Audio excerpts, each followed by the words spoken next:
What's up, YouTube? I'm Steve-O. I'm Daver. And I'm Jer. And we are We're the back. Fragrance Bros. Yes.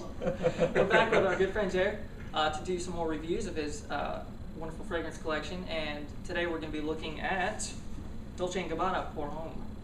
Okay, a little background info. It was introduced in 1994. It's classified as an Oriental spicy, although that's not what I got about it, but we'll get to that in a little bit.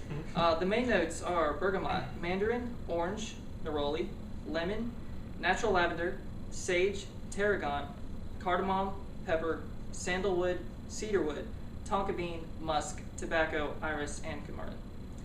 Okay, so we'll just go and get right into it. Longevity, what do you guys think? Let me see. Longevity for me, I thought was excellent. It lasted a long time. Yeah. So yeah, I got a lot of hours. I actually wore this at night and woke up smelling the same way. Wow. So it was pretty good on me. I wouldn't say it was beast because I think I got some of my clothes. Actually, I think it lasted a little longer because I sprayed it on my clothes. But yeah. Yeah. Same thing. I really like the longevity on this one. I love this cologne. I'm so biased. It's gonna be a one-sided thing for me, but anyway. For me, I got about 4 hours out of it. I actually worked at church today and spread it on around 8 o'clock in the morning. By the time we got out, later on in the afternoon, around 1 o'clock, I was smelling it was still there. So great longevity. We'll go on. Projection. How about that for you guys? Let's see. Projection for me, I thought was excellent at first, but it died down, and it was like it's kind of like projection, boo, Yeah. skin scent, Yeah. like real fast. Yeah. So that's what I got. Yeah.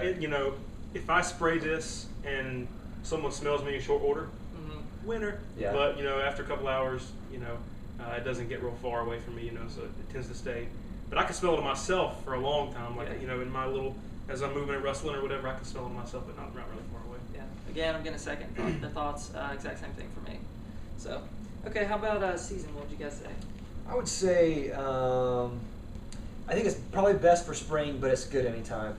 Especially probably yeah, that's what I would say. Spring anytime.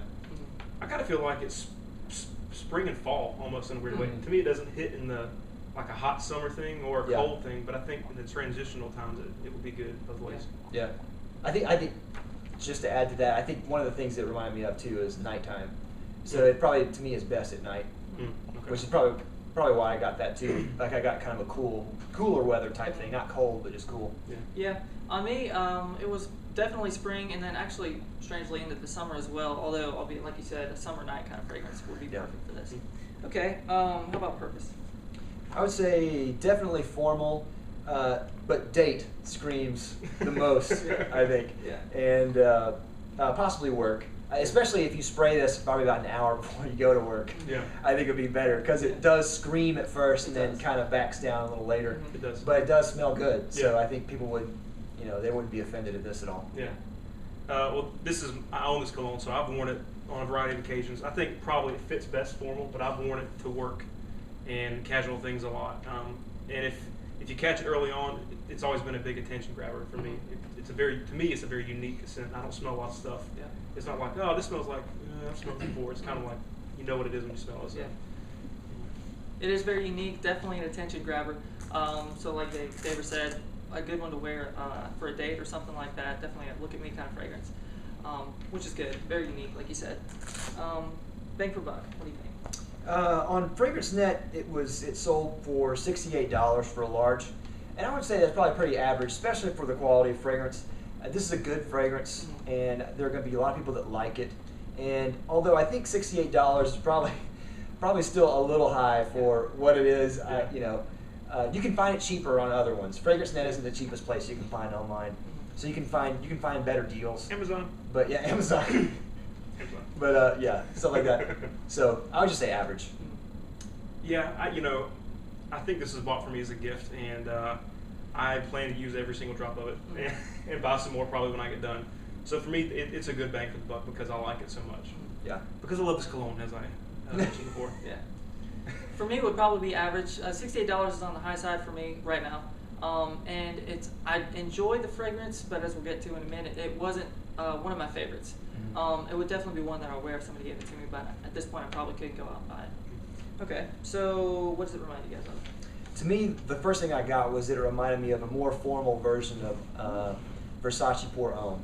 And I looked up later, and neroli is in the ingredients, the notes, so that was why, because Versace Pour Homme has a really strong, bright neroli top, and I totally got neroli out of it. So to me, if you have Versace Pour Homme, but you wore that kind of as a casual smell, but you wanted something that was a little bit more elegant, you can use this, and it would almost be part two, I think, of that.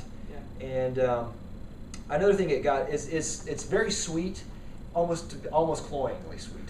And if you wear a lot, like right here, I almost got sick from wearing it. And I don't get sick really easily. Sorry. Yeah, that's right. I don't get really sick very easily. But it was super cloying. And when I smelled it, the very first thing I thought of was a movie theater. And probably because I've smelled it in a movie theater with someone wearing it on a date, which is why I think this is, it's really good for a date. So that's probably where I've smelled it before. Yeah. It's linear. It's almost unisex. I think you could probably, there's nothing particularly masculine about this. I think both a man and a woman could wear this, especially if a woman is really confident in wearing it. You would never know it's a manly scent. Yeah. And if I could use some synesthetic analogies, I would say this almost has a glassy feel to it. And if you could describe it in a color, it'd probably be almost like a light amber color. So that's kind of particular vibe I get from it. It reminds me of a couple things. When I smell it, and I know vanilla is not one of the notes, but I smell vanilla and pepper. That's when I smell it. Pepper to me is like the strongest note in there. I smell the pepper a lot.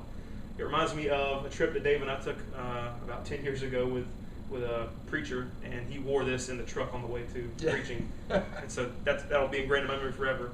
And also reminds me of one day when Dave and I had some Harry Potter black beans, jelly beans. The Bean Boozled. Yeah, Bean Boozled, and one of them was black pepper. Baby wipes, of course, but black pepper. So those things stick out in my mind. Yeah. Weird. Okay. For me, I got, this was really weird because neither of you guys mentioned this, although, like David said, it is very similar because I own Pour Homme from, I just forgot. Versace. Thank you. That's really embarrassing. But I own it, and it's very similar, but something that's not in it that I get from this, which I'm not real sure what it comes from, is there's a real saltiness that came out of it, which was really actually kind of pleasant. It reminded me of two things. One was like sunscreen at a beach, possibly because of the sweetness, which I love. I love going to the beach. And then also Playdough, strangely, but I also love Playdough, so not a bad thing. Yep. It's kind of in there. It's awesome. Play-Doh. So, it's kind of strange, but it's really a little pleasant. bit. Yeah, it's just in the background. It's not like it's up front. Right. And it took a little bit into the dry down before the saltiness came out. On the top, it was very much like Pour Homme. Okay, and then how about the rating? What do you guys think? I would say 3. To me, I'm kind of indifferent. I went back and forth between 4 and a 3. I wasn't really sure which one it was. And I finally just settled on 3 just because I think it's a very good fragrance. Even if someone bought this for me, I probably still wouldn't wear it that much because on me it's a little too cloying. And so, yeah. I give it a 2. I give it a 5. 5. I love this cologne. It's pepper on a man. I mean, like that's awesome. I love it. I give it a 5. Yeah. I'm gonna actually give it a 3 as well because I already own Pour Homme, Versace Pour Homme, and I love it. And it's probably so similar that the other just wouldn't get as much wear. If somebody gave it to me, I would definitely wear it, albeit just not as often. But definitely a great fragrance. So that's it. Did you get a lot of compliments? Did Oh, you get a lot I of didn't even compliments think of that. I actually did not get much, but I only got to wear it the one day. Okay. I've gotten compliments, but it's limited by the projection. I think and the longevity. You know, my wife loves this stuff. She bought it for me. So yeah, I get compliments when I wear it if I get near somebody quickly. Yeah. My wife doesn't like this, so I didn't get any I compliments. don't like her that much. I'm kidding. She's awesome. Kidding. On that note, take 2. That's it. Thanks for watching, guys. Comment, subscribe, and hopefully we'll see you guys next time. Thanks again.